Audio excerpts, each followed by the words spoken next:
ओम ओम भूर्भुवस्सुः तत्सवितुर्वरेण्यं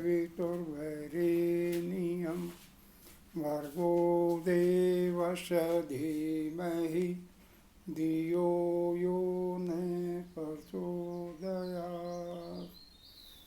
ॐ विश्वानि देव सवितर्दुरितानि पराशुव यद्भद्रं तन्यासु वै। ॐ अस्तु मा सद्गम्यो तमसोर्मा ज्योतिर्गम्यो अमृतोर्मामृतं गम्ये। हमारे पूर्वज सात्विक भोजन में विश्वास रखते थे। उनका मुख्य भोजन गेहूँ, चना, बाजरा, मक्का इत्यादि होता था। मिट्टी के चूल्हे बनाए जाते थे जिन्हें दिन प्रतिदिन भोजन पकाने से पहले गाय के गोबर के साथ लिपा जाता था तथा फिर भोजन पकाया जाता था। भोजन पकाते समय ईंधन के रूप में अधिकतर लकड़ियों का प्रयोग होता था।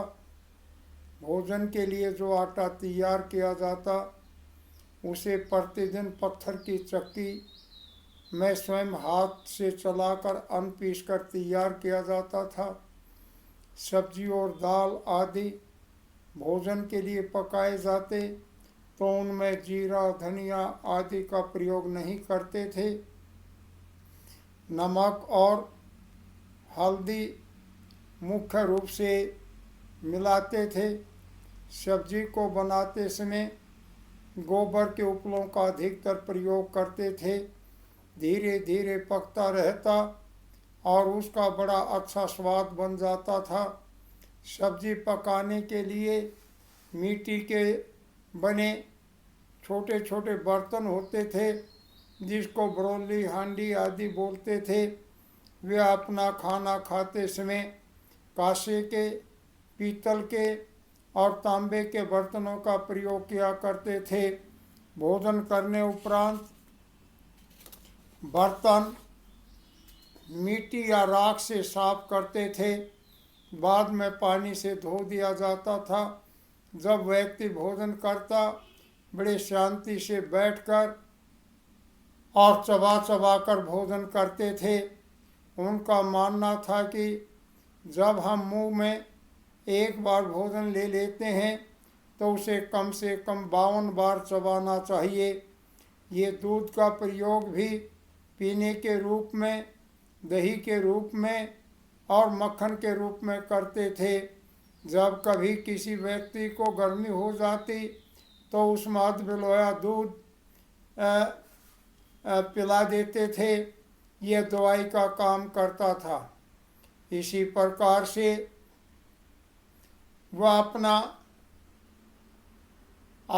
इसी प्रकार से कपड़ों के बारे में भी उनका मनोवैज्ञानिक दृष्टिकोण होता था। वे खादी व सूती कपड़ों का ही ज़्यादातर प्रयोग करते थे क्योंकि ये गर्मी, सर्दी सभी मौसम के अनुकूल होते थे। सर्दी के ऊपर सिर के ऊपर साफा या पगड़ी का प्रयोग करते थे ताकि सिर को धूप या सर्दी से बचाया जा सके। इसी प्रकार से धोती का प्रयोग भी तकनीकी पूर्ण होता था। आड़बंद में पैसे आदि रख सकते थे। यह कमर में होने वाले रोगों को भी रोकथाम करता था। धोती का एक सिरा इस प्रकार से बांधा जाता था जो लंगोट या बंधेज का काम करता था। जूते चमड़े के पहनते थे। मेखला और जनेऊ का प्रयोग भी करते थे।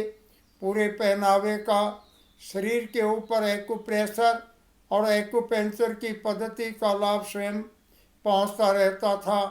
ये शरीर के विभिन्न अंगों को अपने अपने तरीके से स्वस्थ रखने में लाभ पहुंचाते थे।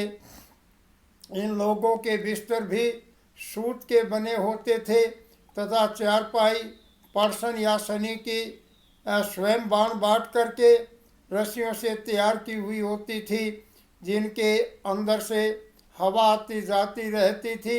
सर्दी के मौसम में रुई के बने हुए बिस्तरों का प्रयोग कर लेते थे। ये लोग शौच आदि से निवृत्त होने के लिए बाहर खुले खेतों में जाते थे। जिस तरफ की हवा आती उस तरफ मुंह करके बैठते थे, यानी शौच आदि से निवृत्त होते थे और अपने बाएं पैर के ऊपर अपना वजन देते थे, क्योंकि इन्होंने मालूम था इससे पेट भी शीघ्र साफ हो जाता और रज भी व्यर्थ नहीं जाता था। इसी प्रकार से जब उन्हें लघु शंका करनी होती तो दाहिने पैर पर वजन देकर निवृत्त होते थे। इसका उन्हें पता था कि इससे हमारे अमावस्या और दूसरी चीज़ों पर लाभ पहुंचता है। इसका पानी पीने का तरीका भी एक अलग ही होता था। ये बैठकर ही पानी पीते थे, क्योंकि इनको मालूम था यदि हम खड़े होकर पानी पिएंगे या भोजन करेंगे तो ऊपर वाले हिस्सों की गैस हमारे शरीर के निचले हिस्से में आएगी, जिससे हमारे घुटनों में और टखनों में रोग हो जाएगा। इसलिए वे पानी और भोजन हमेशा बैठकर ही ग्रहण करते थे। इसके लिए शुद्धता का बहुत बड़ा महत्व होता था। जब उन्होंने पानी पीना होता तो वे ओक हाथ पर डाल करके, यानी ओक बना करके पानी पीते थे।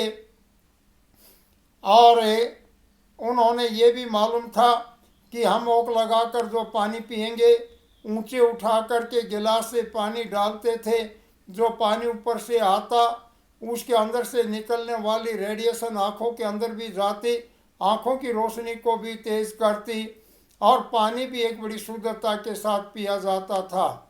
उनकी एक कहावत थी कि ठंडा खावे ठंडा पीवे, छाया में सोवे उसका बैद खड़ा रोवे। मकान भी कच्चे होते थे उनके और पक्के भी मकान थे, दोनों प्रकार के हुआ करते। मकान खुले और हवादार होते थे। झांकी और रोशनदानों का सम प्रयोग किया जाता था। प्रत्येक कमरे में सूर्य की किरणें प्रवेश करती थी।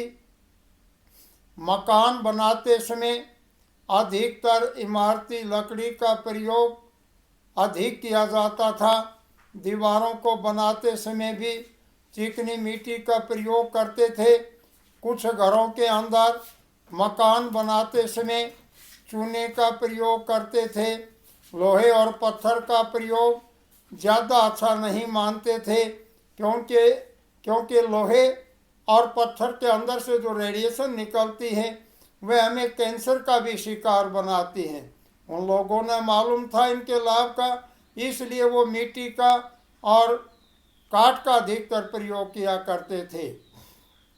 चौराहों से क्रॉस करने वाली गलियां होती थी, गलियां चौड़ी होती थी। इसी प्रकार से बैठकें और पशु रखने के स्थान भी खुले और हवादार होते थे। इन पर वस्तुनिष्ठ का कोई प्रभाव नहीं होता था। सफाई का विशेष ध्यान रखा जाता था। मकान और गलियों में पानी सीमित प्रयोग होता था। सभी व्यक्ति दूध के लिए गाय, भैंस या बकरी रखते थे। जो व्यक्ति खेती करते वे बैल और ऊँटों को भी रखते थे। सभी के अपनी अपनी गाड़ियाँ, हल और खेती करने संबंधी सभी यंत्र होते थे।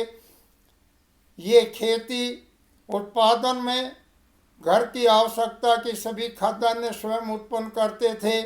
सभी के घरों में अपने अपने अन्न भंडार होते थे। तो इस प्रकार से वे लोग सभी अपने अपने घरों में स्वावलंबी थे। ये लोग अपने परिवार के साथ मिलकर काम करने में भी अधिक रुचि रखते थे। यदि कहीं बाहर भी जाना होता तो परिवार के लोग इकट्ठे होकर जाते थे। घरों के निर्माण में भी इकट्ठा रहना पसंद करते थे।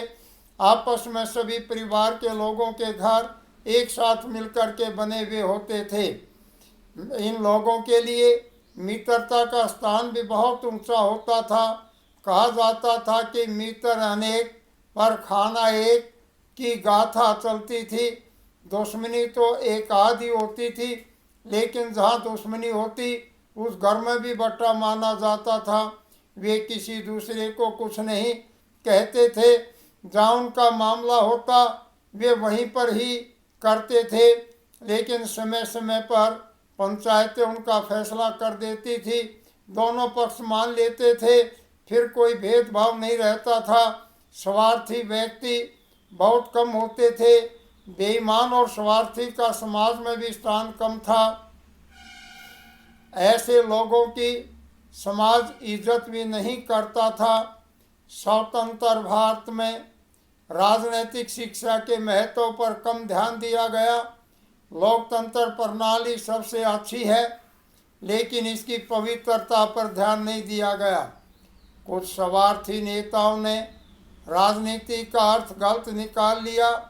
आज की राजनीति जातिवाद, अक्षत्रवाद, धर्मवाद, लिंगवाद, गोत्रवाद, परिवारवाद, पैसेवाद से प्रभाव पर ला करके छोड़ दिया है।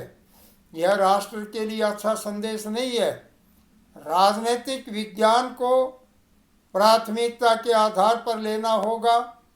समान एवं समाजवाद की गुणवत्ता को आधार बनाना होगा। राजनीतिक प्रणाली में दोष आने पर राजनीतिक प्रभाव भी नैतिकता पर भी प्रभाव पड़ता है। जब राजनीतिक प्रणाली में दोष आ जाता है तो नैतिकता पर भी प्रभाव पड़ता है। नैतिकता से समाज और परिवार और व्यक्तिगत जीवन पर भी प्रभाव पड़ता है। इसलिए आज व्यक्तिगत जीवन भी स्वार्थी होता जा रहा है। आज भाई बहन, चाचा चाची, ताऊ ताई, दादा दादी, माता पिता, पुत्र पुत्री सभी नाते प्रभावित हो रहे हैं। आज संयुक्त परिवार से एकल परिवार पर पहुंच गए और एकल परिवार से घटती हुई नैतिकता अपनी जिम्मेदारी को खोती जा रही है। आज के जिम्मेदार नवयुवक अपना नाता भूल रहे हैं। हमें अपने दूरदर्शन, संचार व्यवस्था, शिक्षा प्रणाली एवं स्वयं पर वैदिक शिक्षा पद्धति को अपनाना होगा। नाटक, कहानी, लेख, चलचित्र सभी राष्ट्र भक्ति परिपूर्ण करके प्रस्तुत करने होंगे और उनमें भाईचारा का संदेश देना होगा। ऐसे नागरिकों का निर्माण करना होगा जो परिवार, समाज एवं राष्ट्र के प्रति कुर्बानी देने वाले हों। माता पिता की सोच, एक पुत्र और पुत्री की इच्छा और अकेली संतान के साथ घटती दुर्घटनाएं पूरे समाज को प्रभावित कर रही है। माता पिता सोचते थे कि हमारी संतान हमारे बुढ़ापे का सहारा होगी, वे हमारी सेवा करेंगे, वह सहारा छिन रहा है। आज के नवयुवकों में बड़े बूढ़ों की सेवा करने का मादा खत्म होता जा रहा है। अनैतिकता ने उसका रास्ता रोक लिया है। केवल भौतिकवादी इच्छाई, भौतिकवादी जो सोच है, इसी की इच्छा ही इसे रूप दे रही है। वैज्ञानिक दृष्टिकोण सही था, लेकिन जब रास्ते में और शीघ्र प्रशंसा चाह करने की लालसा नवयुवकों के मन में आने लगी तो वह दुख का कारण बनता चला गया। आज यह दृष्टिकोण एक भावुकता का स्थान ले रहा है, केवल भौतिकवादी साधनों की इच्छा पैदा कर रहा है। हमें गंभीरता से लेना होगा। हमें नई व्यवस्था के लिए, नई दुनिया का रूप बनाने के लिए काम करना होगा। जो विनाशकारी पहलू है उनमें बदलाव लाना होगा। जो मशीनीकरण आज मानव पर अपना अधिकार जमा गई, उसे बदलना होगा। इससे हमारी भावनाओं को ठेस पहुंच रही है। जो भावनाएं मानव को संघर्ष करना सिखाती है वे दबती जा रही हैं और शारीरिक काम करने की शक्ति घट रही है, जिससे सहनशीलता और धैर्य कम हो रहा है। भारत दुनिया का अकेला देश है जहां आध्यात्मिक और भौतिक दोनों प्रकार की शिक्षाएं मिल रही है, इसलिए पूरी दुनिया हमारी तरफ देख रही है। हमें अपने स्थान को बनाए रखने के लिए अपने पूर्वजों की संस्कृति को बनाए रखना होगा। जो बातें आरंभ में सत्य थी वे आज भी सत्य है, और जो आरंभ में सत्य थी वो आज भी सत्य नहीं थी, वो आज भी सत्य नहीं है। हमारी संस्कृति सत्य की खोज पर आधारित है। भारतीय संस्कृति पर चलने वाला प्रत्येक व्यक्ति वैध है, वैज्ञानिक है। अपनी संस्कृति को छोड़ना ही दुख का कारण है। हमारे यानी प्रत्येक व्यक्ति को अपनी जिम्मेदारी प्राथमिकता पर लेनी होगी। हमें अपने कर्तव्यों की चिंता होनी चाहिए। अधिकतर स्वयं ही आ जाएंगे, अधिकार स्वयं ही आ जाएंगे। आज का व्यक्ति अपनी जिम्मेदारी से पीछा छुड़ाकर भाग रहा है। उसे स्वयं रखना होगा, उसे संयम रखना होगा। प्रत्येक काम में अपनी भागीदारी देनी होगी। सामूहिक कामों को मिलजुल कर करना होगा।